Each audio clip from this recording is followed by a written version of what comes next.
Assalamualaikum warahmatullahi wabarakatuh. Halo Sobat Nihongo, pergi ke pasar sama Najwa. Pulangnya ketemu Akane. Minasang, konnichiwa.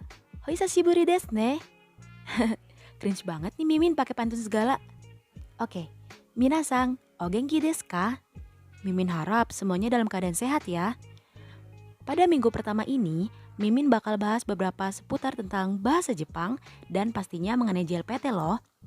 Maka dari itu, Sobat Nihongo stay tune ya. Ja, soredewa hajimemashou. Oke, kita masuk ke pembahasan yang pertama.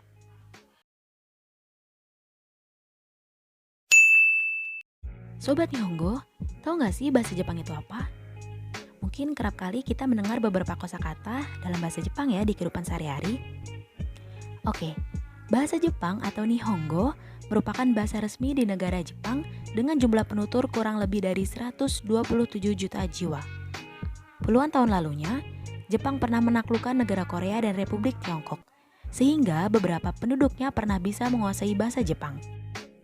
Tak hanya itu loh, para imigran Jepang yang melakukan emigrasi ke Brazil serta Amerika Serikat seperti California dan Hawaii juga menggunakan bahasa Jepang di sana. Akan tetapi, penguasaan bahasa nasional itu ternyata tidak ikut menurun ke generasi kedua atau yang disebut dengan Nisei. Sehingga, keturunan tersebut sama sekali tidak fasih berbicara menggunakan bahasa Jepang. Jadi, yang tersisa hanyalah wajah mereka seperti orang Jepang, namun mereka tidak menguasai bahasa nenek moyangnya.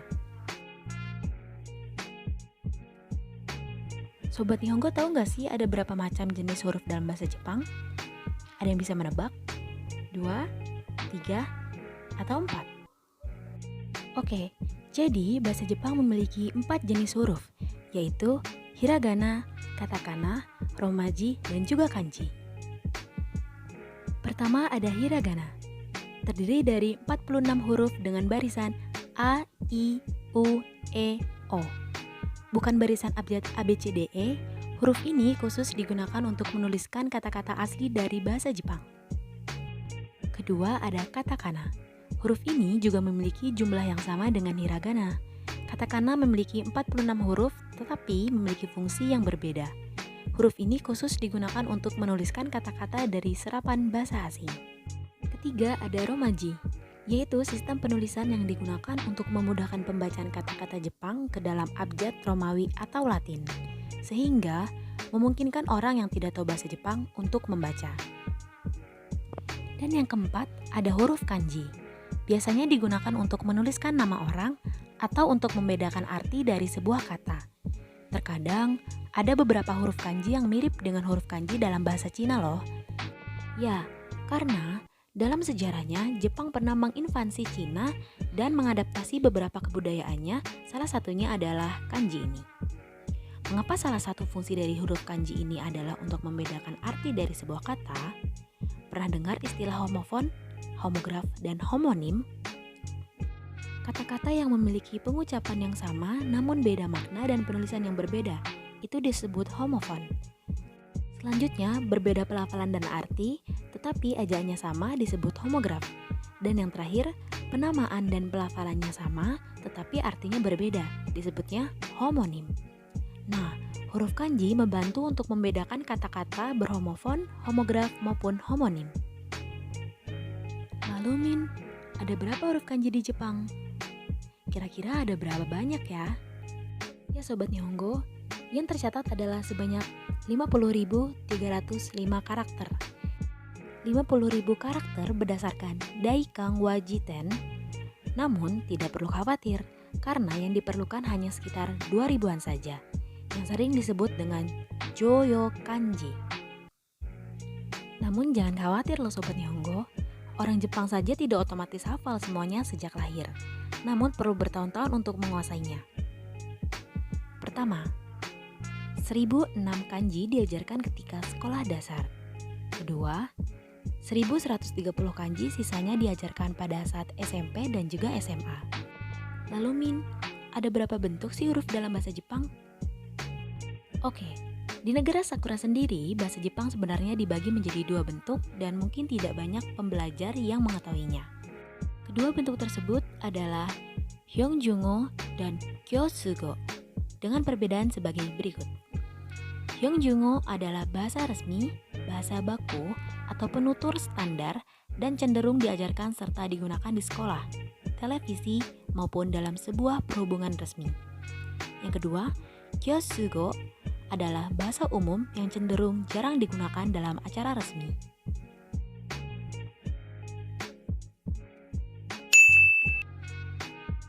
Lalu Min, kalau di bahasa Jepang itu ada tes untuk mengukur kemampuan bahasa Jepang nggak sih?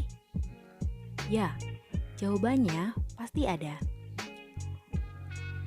Tes untuk mengukur kemampuan dalam bahasa Jepang ini sendiri disebutnya JLPT. Oh, jadi sama dengan TOEFL ya kalau di bahasa Inggris? Jadi JLPT itu apa sih, Min? Oke, Sobat Nihongo, JLPT adalah singkatan dari Japanese Language Proficiency Test atau dalam bahasa Jepangnya disebut Nihongo no Ryoku Shiken. Ujian kemampuan bahasa Jepang yang ditujukan untuk orang-orang yang memiliki bahasa ibu, bukan bahasa Jepang. Lalu, ada berapa sih level JLPT? Jadi, di tes JLPT ada 5 level, yaitu level pertama adalah level N5. Level N5 menguasai sekitar 100 kanji, menguasai kosakata sekitar 800, dan bisa memahami kalimat standar jika ditulis dengan hiragana atau kanji dengan sederhana. Yang kedua, level N4.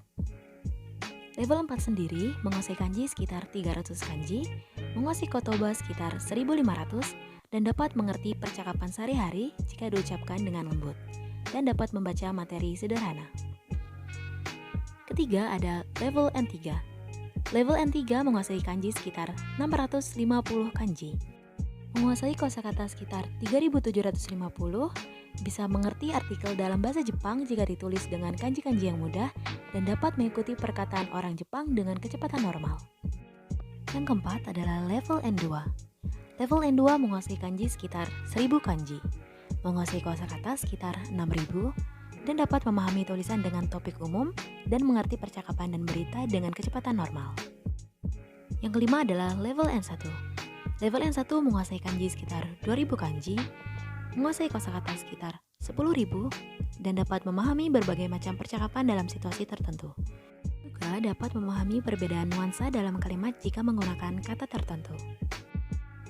Lalu, berapa sih biaya yang dikeluarkan untuk mengikuti JLPT? Apakah gratis? Sobat Nihongo, pastinya dalam mengikuti JLPT berbayar dong. Biaya ujian JLPT bermacam-macam, berbagai dari JLPT N5 yaitu 120.000 sampai JLPT N1 250.000. Lalu, apa aja sih yang diujikan? Tes yang akan diujikan yakni pengetahuan kosakata, grammar, membaca, dan uraian berbahasa. Biasanya ujian JLPT dilaksanakan kurang lebih 3 jam. Wah, lumayan lama ya Sobat Nihongo. Lantas, berapa sih skor untuk lolos JLPT? Skor minimal untuk bisa lulus ujian JLPT akan berbeda tergantung level ujian yang diikuti. Skor minimal yang harus diperoleh untuk lulus JLPT N1 adalah 100 dari total skor 180. Sama seperti ujian JLPT level N3 dan N2. Contohnya seperti ini Sobat Nihongo. Kita ambil contoh dari JLPT N1. Dibagi menjadi 3 sesi, yaitu sesi kosakata dan kanji. Minimal memperoleh skor 19 dari skor 60. Sesi tata bahasa dan membaca. Minimal mendapatkan 19 dari skor 60. Sesi mendengarkan. Minimal mendapatkan 19 dari total skor 60. Meski bisa memperoleh skor melebihi 100, jika skor salah satu sesi ujian di bawah standar, maka peserta akan dinyatakan tidak lulus. Untuk itu, Sobat Nihongo berusaha untuk bisa memenuhi standar skor tersebut ya. Oh ya Sobat Nihongo, Mimin bakal kasih fun fact mengenai JLPT. Pertama, JLPT diadakan 2 kali dalam setahun di Indonesia. Yang kedua, keuntungan memiliki JLPT atau sertifikatnya adalah kamu bisa melamar ke perusahaan Jepang dengan menunjukkan sertifikat yang sudah kamu dapatkan dari JLPT tersebut. Dan yang ketiga, JLPT diikutsertakan oleh peserta dari 62 negara dengan lebih dari 600.000 peserta berasal dari Indonesia. Oh ya, bagi Sobat Nihongo yang ingin mengikuti JLPT di Indonesia JLPT diselenggarakan di 7 kota, yaitu Jakarta, Bandung, Yogyakarta, Surabaya, Medan, Denpasar, dan Padang. Oke, itu tadi beberapa fun fact mengenai JLPT. Untuk Sobat Nihongo yang akan mengikuti tes JLPT terdekat yaitu bulan Juli tahun 2022, Mimin doakan semoga diberikan kelancaran dan kemudahan, dan semoga lolos untuk skor JLPT. Minasang, gambaremashou! Jadi bagaimana Sobat Nihongo? Sudah dapat pencerahan bukan mengenai apa itu bahasa Jepang?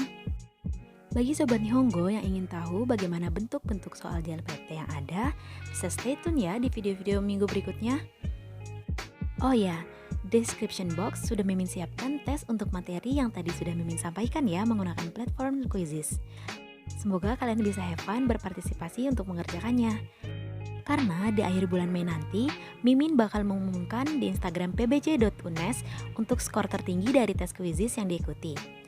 Dan pastinya ada reward loh untuk pemenangnya. Maka dari itu, diharapkan Sobat Nihongo mengisi ya. Oke, segitu aja dari Mimin. Semoga gak bosan dengan pembahasan bahasa Jepang yang ada di video kami.